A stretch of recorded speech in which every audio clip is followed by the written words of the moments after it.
Hello everyone, Richard here at Calvin Wazoo, where the distance from the sublime to the ridiculous is often just a single step. And as the title of the video suggests, I'm going to talk about six intimidating books that I've yet to read. I want to read them, but I'm a bit intimidated by them, and I have been putting them off. And it's not like I haven't read big, large, deep books before. I've read Moby Dick and really loved it. And I've read The Brothers Karamazov and really loved it. I've read the works of Alexander Solzhenitsyn and really enjoyed those.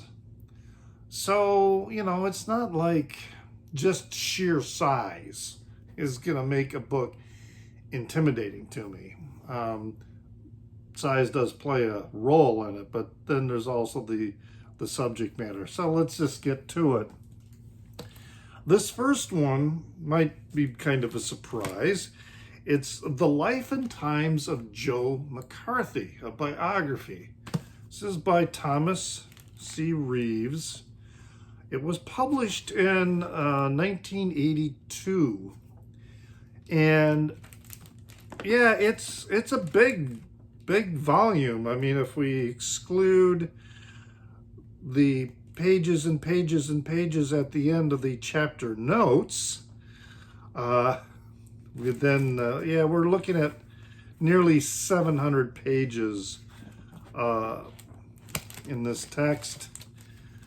I really want to learn more about McCarthy. All I know about McCarthy, and it's probably enough to know about him, were those hearings, the un-American, the hearings and investigations into un-American activities, and then how he was eventually exposed and taken down by Edward R. Murrow, newsman. In part by Edward R. Murrow. He didn't do it entirely on his own. It's just a lot of nefarious shenanigans going on, and I guess I would like to know more about him, but I look at this book and I think, man, do I really want to know that much about him?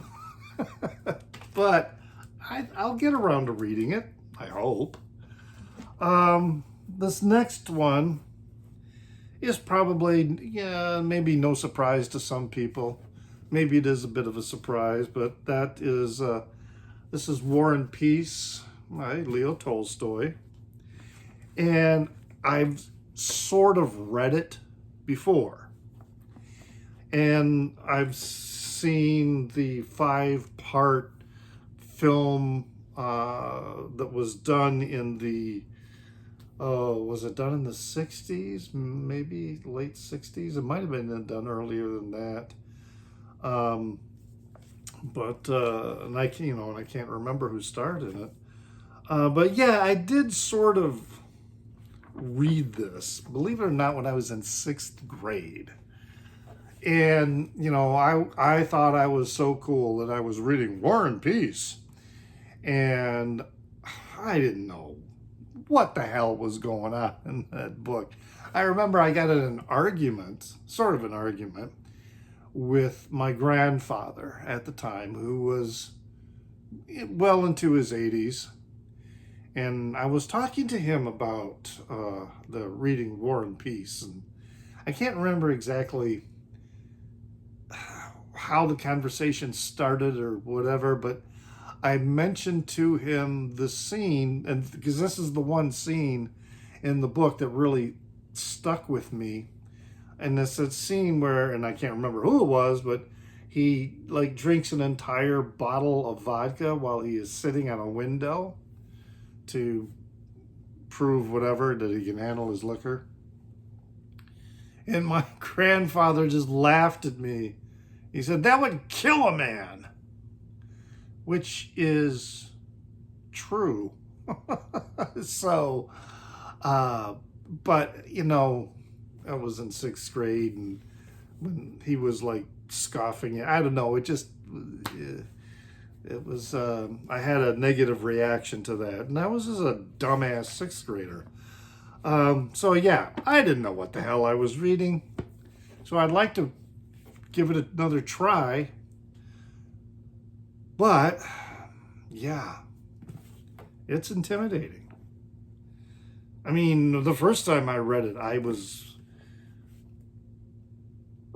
can remember just how much difficulty I had keeping track of all the characters' names. But anyway, it's on my TBR eventually. Here's another one. It's supposed to be considered to be a very thorough book. It's not as big as it looks, because the pages it's less than 700 pages, so it looks like it's bigger than that. It's only slightly less than 700 pages. But The Cold War by Arne Westad, winner of the Bancroft Prize. Not sure what the Bancroft Prize is. But, the Cold War was a big issue, was a big thing for me. Anybody of my generation growing up in that time, somehow the Cold War affected your life. And it affected the way you viewed life. And yeah, it was something that was always present. And it was always in the news, and there was always, like the Kremlin reading, and then how did it all even start? I have a theory that it all started with Truman. He started the Cold War because Roosevelt, as I understand it, was actually trying to cozy up to Stalin, knowing that Stalin could be a potential threat.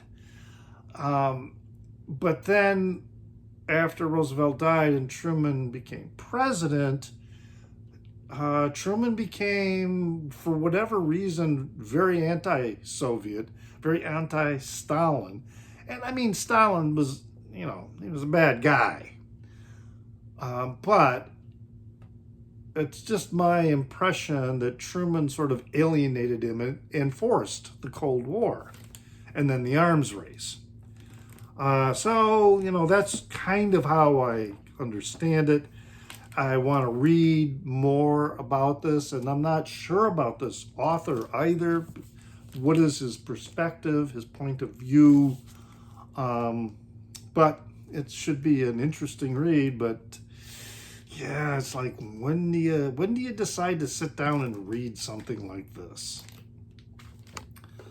Now, the next few here, probably for most people, you're going to go, yeah, those are intimidating books. The first one is Ulysses, James Joyce. I've had this book for ages, and I've read James Joyce, okay? And I've read The Dubliners, I read the short stories in there, and I quite enjoyed them. And then I've read this book called At Swim Two Boys, which was compared. It's a work of fiction, but it compared to Ulysses, which is a work of fiction as well. But, that was only challenging. At Swim Two Boys was only challenging in that it took place in Ireland, so the characters are speaking Irish, and that's coming through in the text, and sometimes it's a little difficult to read, but it really wasn't. It was a very enthralling story. There's just such different types of narration going on here, I think, or whatever. Like this part here looks like it's like a script to a play. And then you have this other, these different like sections, and then there's the whole vernacular. So yeah, maybe I just need to decide when I'm going to do this. But yes, this is a book. This one says complete and unexpurgated. It's a modern library edition. So one of these days, yes, I will read Ulysses. And then the other one here, I mean, there's a couple other books I can include sort of in this same vein, but we've got the Iliad of Homer and the Odyssey of Homer. And these are the two editions that I have of each of these. This is a new verse translation by Alan Mandelbaum. And then this is translated with an introduction by Richard Lattimore. And, I look at it, and yeah, it's the style, the epic poem. And, I've read the Satyricon by Petronius, and I was only able to follow that in part because I had watched the film Satyricon by Fellini. So I was, because yeah, and now I read the translation by Oscar Wilde. I found that in a bookstore, and I had to get it. And then the Iliad of Homer, same thing, it written in the verses, and just that whole style. It's like, I don't know, maybe I'll start reading it and I'll get into it.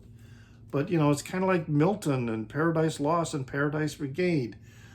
I guess it's poetry in general, and I'm not saying this qualifies as poetry, but poetry in general and that style of writing is very intimidating to me, and I can only take it in small portions. I love good poetry. I love poetry. And I love to read poetry aloud because that's really where you get the cadence, and you can feel the structure of the words. But yeah, I can only take it in small doses. And so I look at something like this, the Iliad and the Odyssey, which I can't remember which one you're supposed to read first. I think is it the Iliad you should read first? Anyway, yeah, these are the books that intimidate me, and I haven't read them yet. I'll get around to them. I mean, I'm not going to eschew reading them forever, although I've had Ulysses forever. And like I say, War and Peace, I read that when I was in 6th grade. Okay, I'm 67 years old now. So we're talking, I've had that book for a long time, and I haven't read it again since. But yeah, I'll get around to it. So what are the books that intimidate you? I know there's been a few videos in BookTube about that. But share your thoughts in the Down Under. I really enjoy getting the comments in the Down Under. And thumbs up, please. Liking the video is very helpful, even if you're already subscribed. Consider subscribing if you like. It's not just books that I talk about, but I also talk about records. And I have a Instagram, which is, I go by the handle of NewsDude76. That's NEWZDUDE76. And I also have a Facebook page called Calvin Wazoo that's primarily focused on music, my music videos, as well as other videos and music-related content that I find. So there you go.